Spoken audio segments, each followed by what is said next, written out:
And we're going to start with the 28, I don't know why I say 30, 28th day of the 40-day awakening to the light within. And today there's an contemplation, and you see it in the background. There's a tree connected to the idea. And the music that you heard was also with the same title, which is The Tree of Life. So I'm actually using the part of Joel Goldsmith's, so in the parenthesis, in eternity, there's one of the chapters that's called The Tree of Life. And that's always a fascinating idea to me. I love that idea.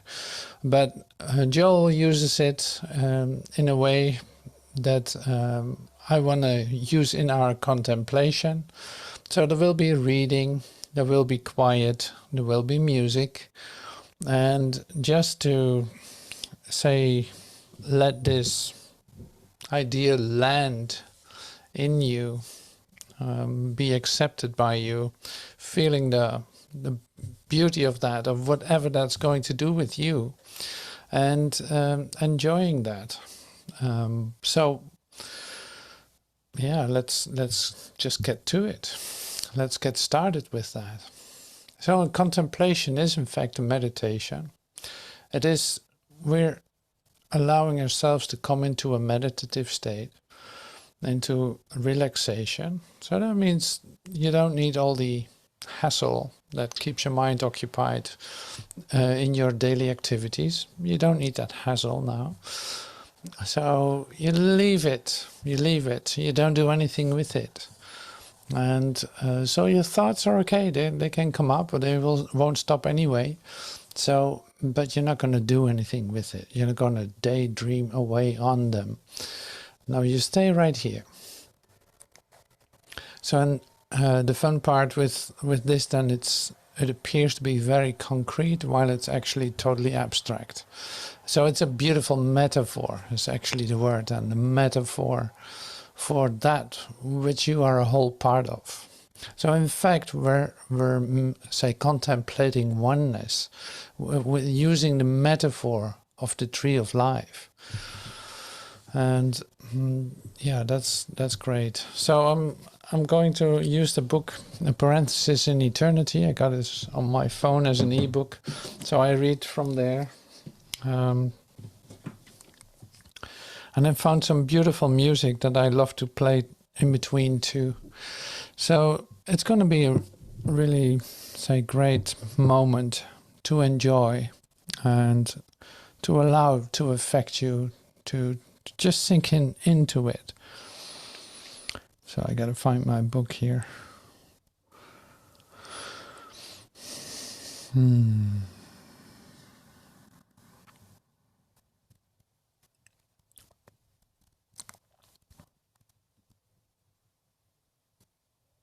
So the tree of life, Jill says it this way. I'm just reading paragraphs through the chapter. The only strength there is in spiritual union. But that in itself is a paradox. There cannot really be a spiritual union because there is not two to unite.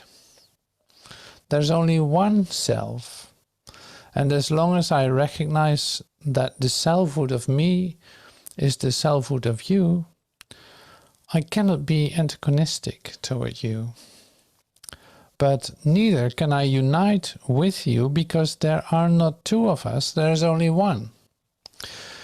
There may be forms, many forms, but back of the forms there is one. So, well, that blows the whole attempt to have a moment of unity. It blows it. I love this. I love this. It's like, well, uniting is great, but what are you going to unite with what if there's only one of us? Well, that's great. Well, hey, I didn't hear that before like that. That's really lovely. So Joel gives you gems, or they're coming through him. It's a gem. Uniting with what? You think you're going to unite with God? You're going to have direct communication with God? You and God are going to have communication? It's not going to happen. So this is a deep insight, in fact, what Joel is sharing here. So I will not say too much about it, but it is fascinating, isn't it? So it's like there is unity. There's just one. There's no separate parts. So you can see the metaphor of the tree coming like immediately into that. Like every cell of that tree is completely connected to every other cell, every other cell, every other cell. Like whether it's the branch or the stem or the roots, or really does not matter. It's all one. So this is great. So using that in our contemplation, there's nothing to unite here. There's only one of us. And that is you. That is this. That is, one.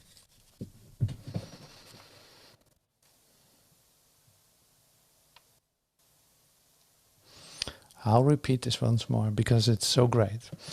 The only strength there is in spiritual union. But that in itself is a paradox.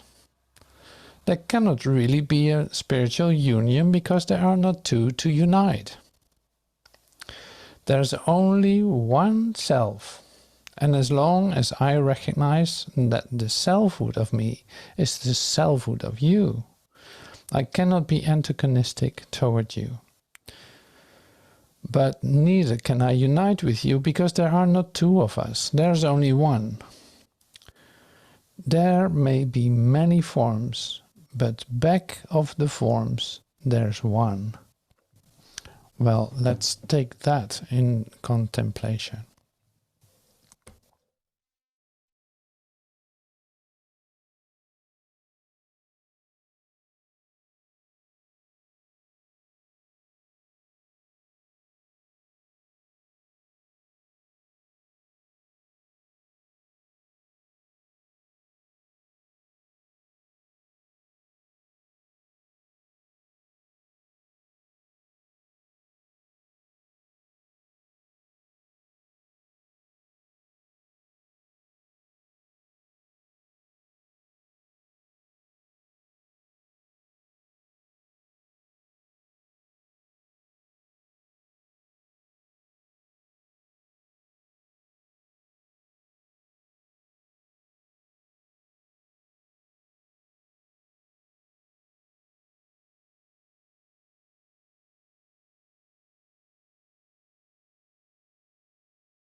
So this too continues then with the idea of finding God. What is the trouble with finding God? The trouble you might experience with finding God is that He's everywhere. So how are you going to distinguish between what is God and what isn't? That sounds simple, but it's actually really deep and really direct. Like, the trouble with God is that He's everywhere.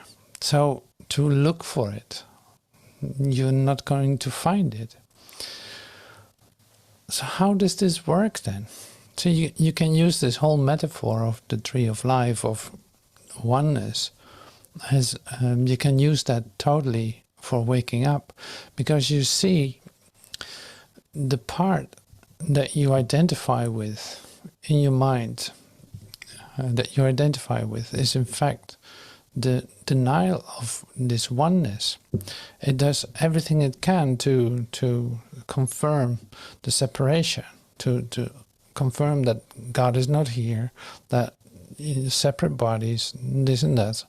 Like, you see that only that is like a bubble in this in your idea about yourself. It's just a bubble, and all the rest is perfectly whole and perfect. It's like that is the only thing that needs to be undone. So that makes total sense in terms of salvation or atonement.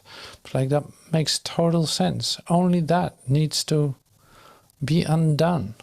The rest is already complete and perfect here, and you're a whole part of it. And you need to hear this over and over and over again in order to receive that for yourself. That is what we do. And that's okay too. So it's not, don't feel bad that you're looking for God. But at the same time, it's right here.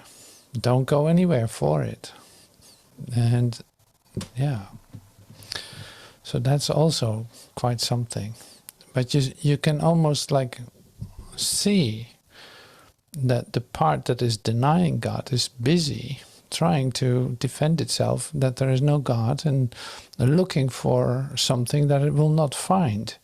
And it's very busy with that. It's really busy looking for something that it cannot find. And maybe it doesn't want to find it either, because then it stops to exist.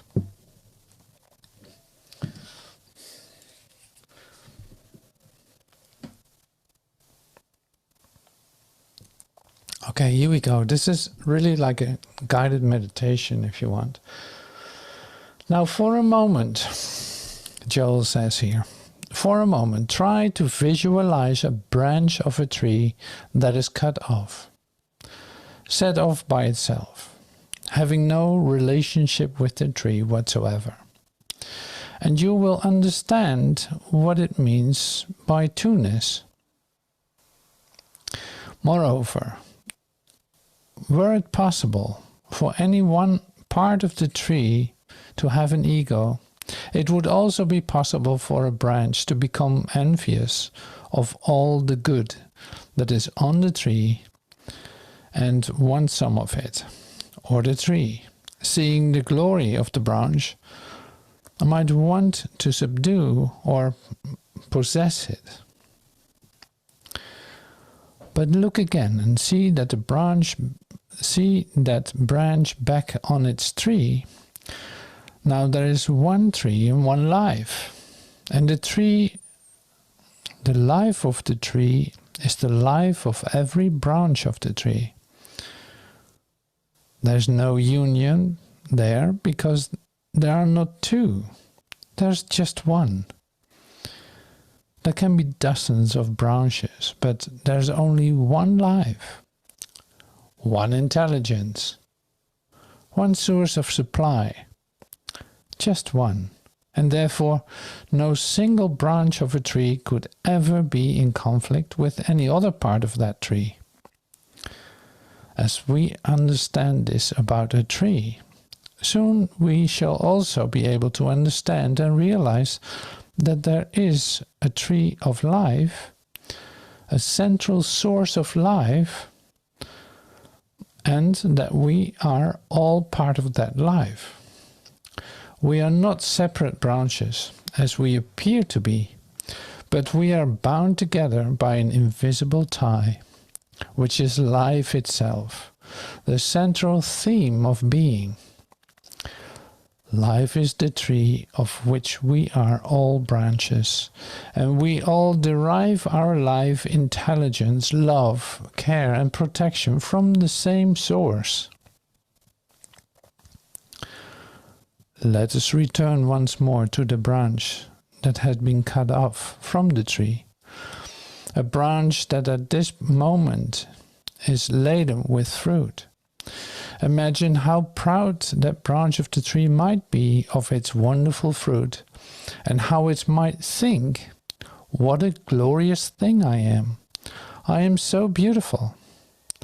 I have such exquisite flowers. I can bear fruit, such luxurious fruit." Then imagine what might happen to all this fruitage in just a few days when, because the branch has been severed from the tree, life is no longer feeding that branch, and when life no longer feeds it, there is nothing left for it to do but to wither. And naturally, there will be no more flowers and no more fruit of which to be proud. And Joel compares it here to a human being. It's like this is similar to what happens to a person when he believes that he is intelligent, good, strong, wealthy, healthy, and moral. Think what happens to this person when one of these days, wandering around as a separate branch, he begins to feel himself withering up inside, and hears his friends say, "Oh, that's natural, you're getting old." But it's not natural at all from the spiritual standpoint. It is natural only because he has been feeding his ego and believing that he of himself is something, when the truth is that he is something only because he is one with the tree of life.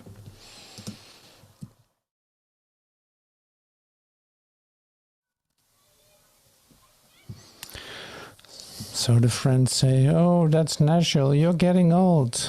But it's not natural at all from the spiritual standpoint. It is only natural because he has been feeding his ego and believing that he of himself is something, when the truth is that he is something only because he is one with the tree of life. Wow. So it's like that is the training or the discovery that we make. Like, it is not by itself, it is not separate. Your life is not separate from everything that is. It's like there's a perfect setup for all of us, and you're a whole part of it. And slowly but certainly you discover that that is true. Like, the idea sinks in. And still you're proving, sometimes you prove to yourself that you're separate and you feel the pain of that. And then you give that up again to feel like, oh, it feels so much better to have your heart melt into what is connection, relationship, in connect, yeah. Like you experience the oneness of it, not the two-ness. So that's a constant process in our awakening. Like, and then you turn on the television. If you turn on the television, it's always full of, say, separation thoughts. Like, if you want, like, okay, so you did this, so I'm going to hang you, or like these things are happening these days. Like, I'm going to hang you. Like, why would you do that to yourself? Like, so you must have an idea that you're separate, otherwise you would not be able to do this to your brother. So this goes in a very fundamental way in our thinking. Continuously you make the decision. Am I part of the tree of life? Or am I the separate branch? And trying to look good on my own and feeling that I'm withering within a couple of days. Like, actually, so the moment that you decide to be separate from this tree, you already feel the pain, and you wonder why you're doing what you're doing, even though that appears to have some kind of attraction to you.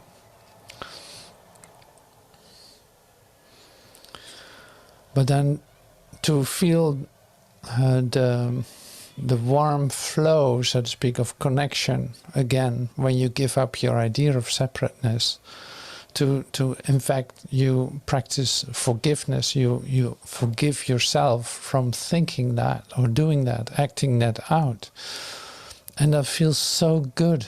So it is so it is so easily, such an easy experience, in fact, to have a like a great feeling of connection when you forgive. Like that brings an immediate result. Suddenly there's communication again. Suddenly you feel like, oh my God, my heart is opening up, or you feel warmth. You feel the connection deeply in your system, and everything is good. It is not a conflict any longer. It dissolves. So I love that.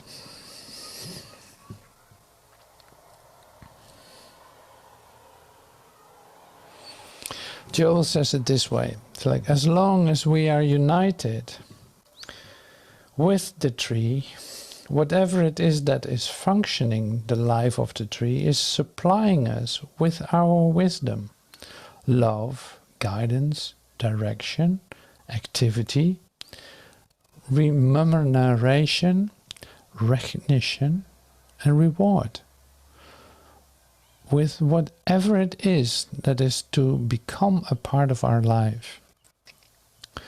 As long as we are united with the tree, whatever it is that is functioning, the tree of life is supplying us with wisdom, love, guidance, direction, activity, remuneration. I don't know what that means. Remuneration, recognition, and reward. With whatever it is that is to become a part of our life. The tree supplies. United with the tree supplies.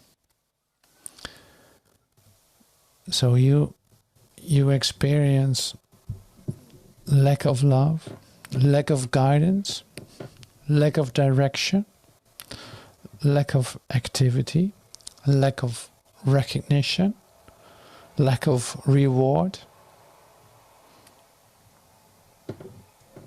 Well, now you know where to look for it. Now you know what happened. Like, this is given to you in every moment. Here it is. You experience lack? Stop right there. Am I separate from the tree of life? Do I want to make that real for myself? Do I want to, say, return back to the unity with the oneness of the tree? It's not the unity, because we don't use that anymore. It's like, it's recognizing the oneness, like recognizing that I'm a whole part of this tree. Then it can flow again.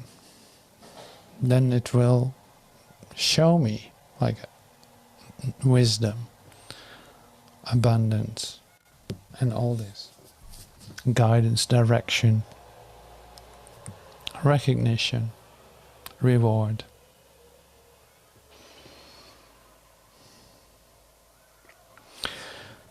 The ego man, the man of earth, is always asserting himself in the world, discussing, arguing, striving, competing, analyzing, fighting. The contemplative, the man of God, may be out in the world doing whatever his work may be, but mentally and spiritually he is at home within his own being. The contemplative does not withdraw from an active life. In fact, he may become increasingly active. He would undoubtedly be better qualified to be the president of a corporation than an ego man, because the ego man would accomplish only what his own mental power could encompass. But the contemplative would draw his wisdom from an inner source to which the ego man would have no access. The antidote for all friction is a realization of oneness. We must keep consciously before us a picture of the tree of life, and we must see ourselves as branches of that tree, each growing from the center to the circumference, with no dependence upon one another, yet with a cooperativeness, because we are parts of one complete whole. In a mystical life, a person lives constantly and consciously as out from the center, in the realization of oneness. And with every temptation to see two-ness, opposition or competition, he inwardly smiles in the realization, "Be not afraid, it is I." There's only one of us here, not two. There's not a me and a danger. There's not a me and competition. There's not a me and an enemy. That is two-ness. The way of the mystic is not struggling to overcome enemies and striving to make friends. The mystic knows, it is I. It is I. This tree is all there is. Even if I'm seeing 1,000 branches, it is one tree. It is I. Be not afraid. There's one tree of life, and we are all one in that tree, and of that tree.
We give evidence of our love for God in our love for our neighbor.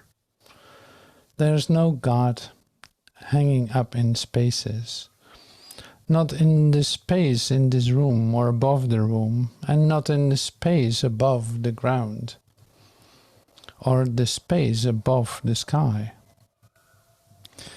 The only God there is incarnated in our soul and in the soul of every individual.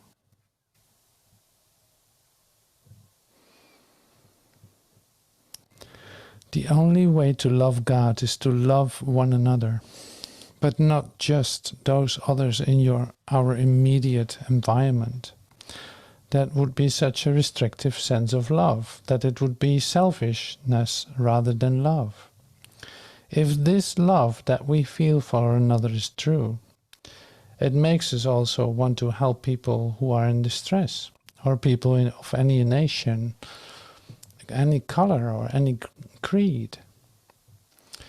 If this love has entered our heart, does not give us an interest in all of the unfortunates of the world, if this love that has entered our heart does not give us an interest in all the unfortunates of the world, we can be assured that it's not the love of God, and we have deceived ourselves.